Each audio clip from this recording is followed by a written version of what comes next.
Hello, once again. I am Dr. Ron Traylor, and this is Political Science 201. And this video is video number 8. All right, we are still in Article 1, and by now you know that Article 1 deals exclusively with some, some facet of the Congress. All right, let's start this morning with Article 1, Section 6. Paragraph 1. Uh, this portion of Article 1 talks about, among other things, talks about the pay, the compensation for members of the Congress. All right. It says the senators and representatives shall receive a compensation for their services, be ascertained by law, and paid out of the Treasury of the United States. All right, let's stop right there and let me let you know that the the people, the men and the women who serve in the United States House of Representatives and in the United States Senate, uh, it is true that they work for their people back home, but they are not paid by their people back home.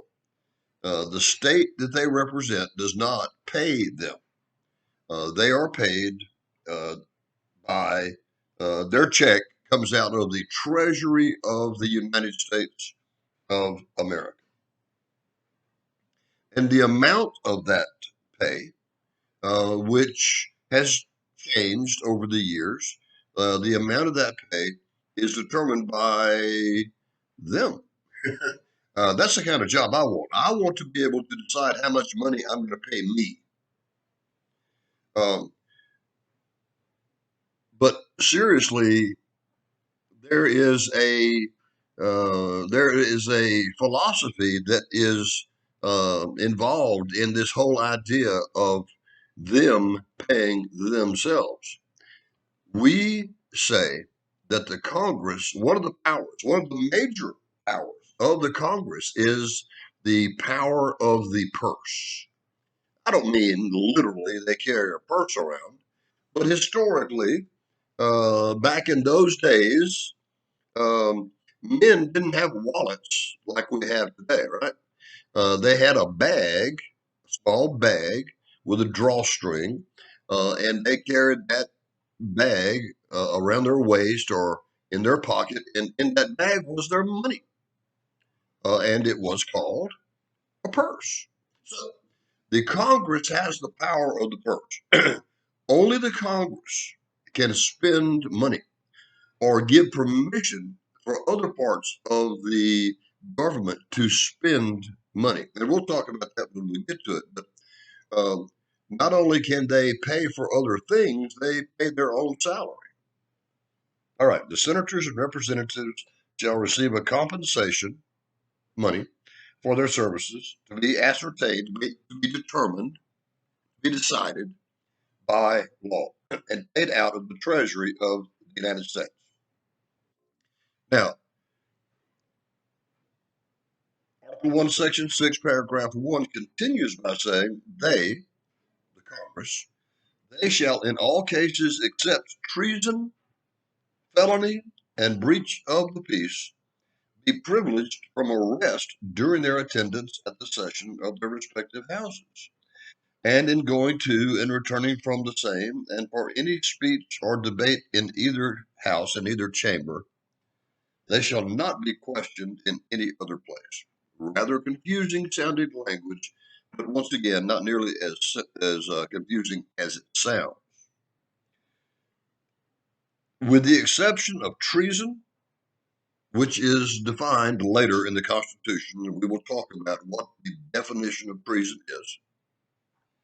Felony, and we pretty much know what a felony is, right? It's robbery, it's murder, it's kidnapping, things like that. And breach of the peace. Now, breach of the peace is sort of a cloudy term, and it could be used to describe any kind of a crime. But nevertheless, in all cases except treason, felony, and breach of the peace, They are immune from arrest for the things that they say. This is a guarantee of freedom of political speech for members of Congress. They can say the most outrageous thing and get away with it unless what they say is treason, a felony, or a breach of the peace. Um, and members of the Congress have had this freedom of speech since the very, very beginning.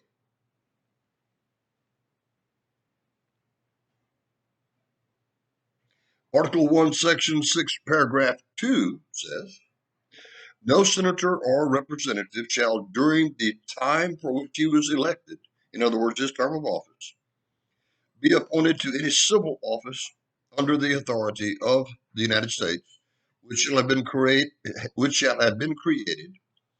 or the emoluments whereof shall have been increased during such time, and the person holding any office under the United States shall be a member of either house during his continuance in office. Once again, confusing sounding, but not really. Okay, what does paragraph 2 say? If you are a member of the House of Representatives or you are a member of the U.S. Senate, you can only have one government job. Informally, we say you can only wear one hat. You can't wear two hats. You can't be a member of the Congress and be a federal judge. You can't be a member of the Congress and hold any federal job. You cannot be an advisor to the president. You cannot be a member of the cabinet. You can't do any of those things. You got to pick and choose. Do you want to be a member of the Congress or not? If you do, that's the only federal job that you can have. No senator or representative shall, during the time for which he was elected, be appointed to any civil office under the authority of the United States. That's a federal job. Which shall have been created are the emoluments. Now, emoluments is a fancy word for pay. The pay whereof shall have been increased during such time, and no person holding any office under the United States shall be a member of either house during his continuance in office. You cannot, what that means is you can't be a member of the House and the Senate at the same time, right? One job at a time, one hat.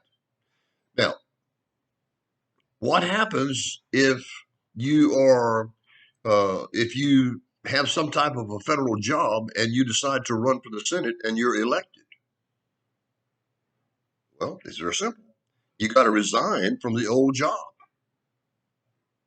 We're going to discover that that's true of the president as well. For example, before he was elected president of the United States, former President Barack Obama was a U.S. senator from the state of Illinois. He continued to be a U.S. senator from Illinois while he was running for the presidency.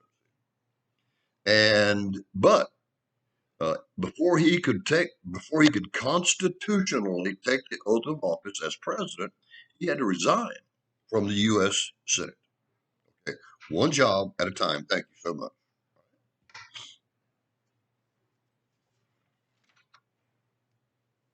Article 1, Section 7, Paragraph 1. Now, before I begin, let me remind you of what I said just a few moments ago. Congress has the power of the purse.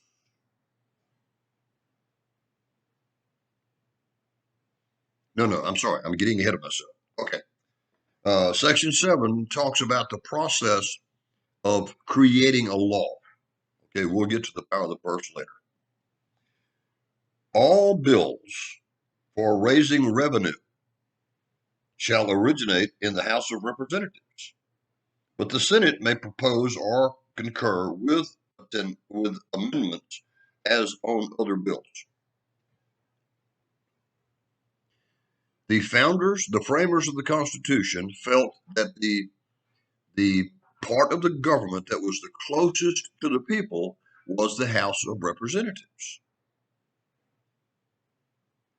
And since they were so close to the people, the framers of the Constitution gave to the House of Representatives the unique power of introducing tax legislation into the Congress.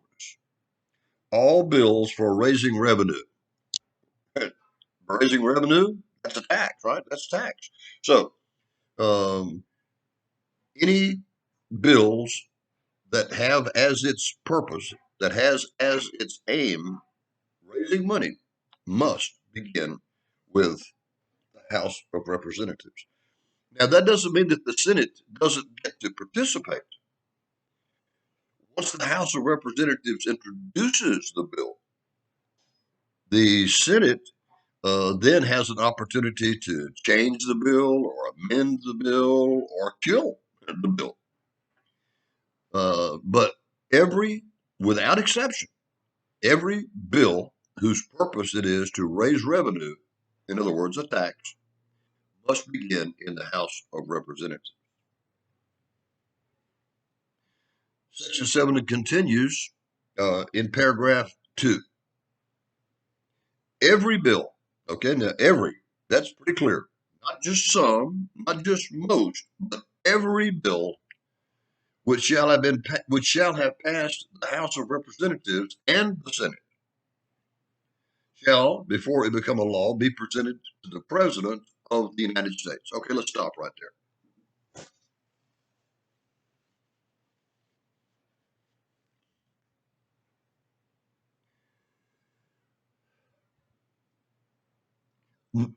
Except for tax bills, either chamber, either both the Senate and the House can introduce legislation or proposed legislation, what we call a bill.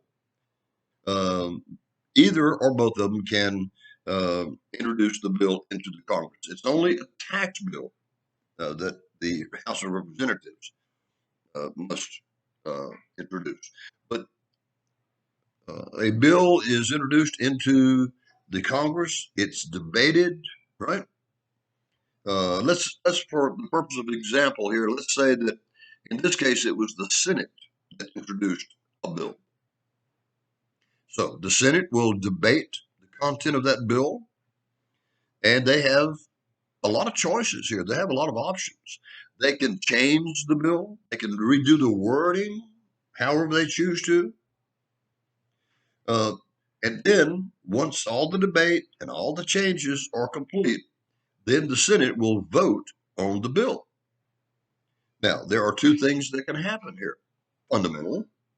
The first thing is that the senators themselves might say, well, I've been giving it some thought and I don't really think this is a good bill, so I'm going to vote against it. If enough senators vote against the bill, it dies right there in the Senate. It never goes any farther.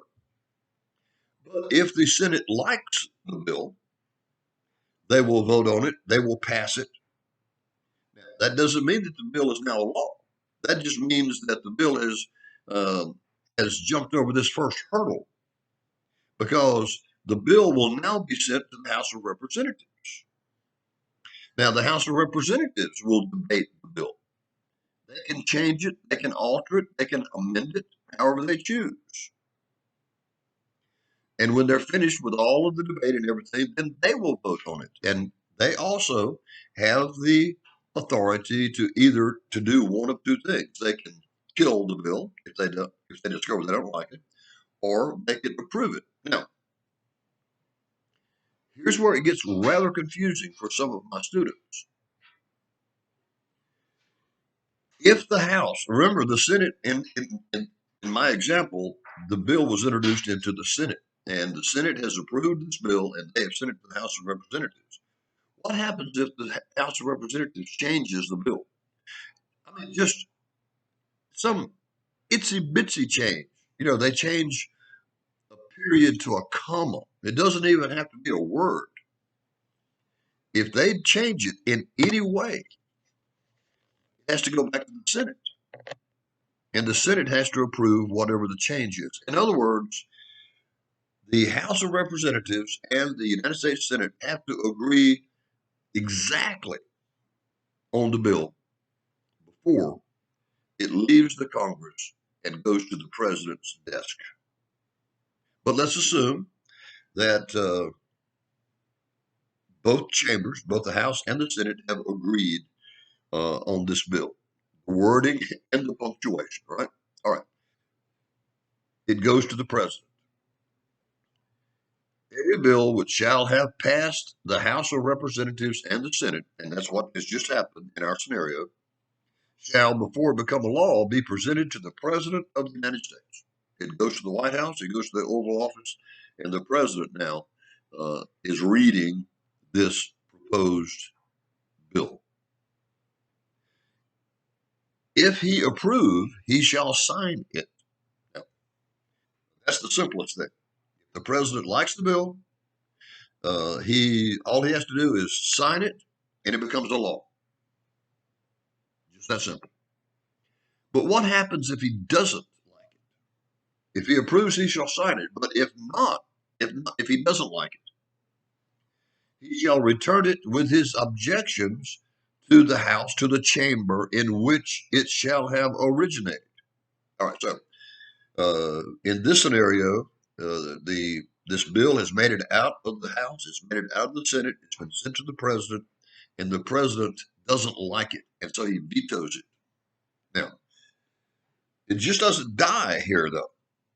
The Constitution is very clear that there are still some things that must be done in order to kill it.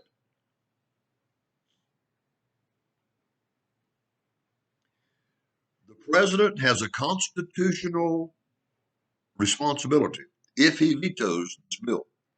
He sends it back to the chamber in which it originated. Now, in our example, this bill originated in the Senate, didn't it? Okay, so that's where he's going to send the vetoed bill. And it's not just going to send the vetoed bill to the Senate, he's going to send the reasons why. He can't just veto it for no reason. He's got to give written reasons why he doesn't like it, why he vetoed it. So it's been sent back to the Senate where it began with his objections attached to it. Now, at this point, the Senate can re-debate the bill. Now, they can't change it. They've got to debate the original bill, but and they vote on it again. This time, they might simply say, "Well, the president didn't like it, so we're not going to push this," and so they decide it's gone far enough. But they also have the power to approve it again. And if they approve it again, it goes to the House, where the same thing happens. The House can kill it over there if they don't want to push this, if they don't want to pursue this bill that the president has vetoed.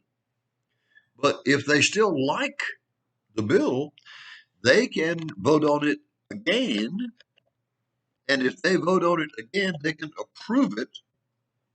Now, let's continue to read. If after such reconsideration, and that's what's just happened here, the Senate has reconsidered the bill, the House has reconsidered the bill. If after such reconsideration, 2/3 of that House, that chamber, shall agree to pass the bill, it shall be sent together with the objections to the other chamber, by which it shall likewise be reconsidered, and if approved by 2/3 of that chamber, it shall become a law. So, there's a term to describe what just happened here. Okay, let's start from scratch because this is really, really important. A bill, unless it is a tax bill, can originate in either the Senate or the House. But the bill must be approved by both chambers eventually. If both chambers approve the bill, they will send it to the president for his signature. And if he signs it, it becomes a law. But if he refuses to sign it, it's considered to be vetoed. The president must explain why he vetoed the bill. He must make a list of what the Constitution refers to as his objections. And then he sends the vetoed bill along with his objections to the chamber in which the bill originated. In our example, it originated in the Senate, so therefore it goes to the Senate first. Now, when it gets to the Senate has a number of options. They can kill it right there, or they can revote on it, and if it passes by a two-thirds majority, that's hard to do. It's hard to get a two-thirds majority on anything. But nevertheless, if it gets a two-thirds majority, then it will be sent to the House of Representatives. Now, the House of Representatives have the same options that the Senate did. They can kill it right there, or they can vote on it. To remember, they can't change it. No. It's an up or a down vote. If they decide to re-vote on it, and if the vetoed bill gets a two-thirds vote in the House of Representatives, then what just happened we refer to as an override of a presidential veto. So, what does it take to override a presidential veto? Well, it takes a two-thirds vote in both chambers of the Congress in order to override a presidential veto. And by the way, if both chambers agree by a two-thirds vote to override the veto, it doesn't go back to the president a second time. It becomes a law right there.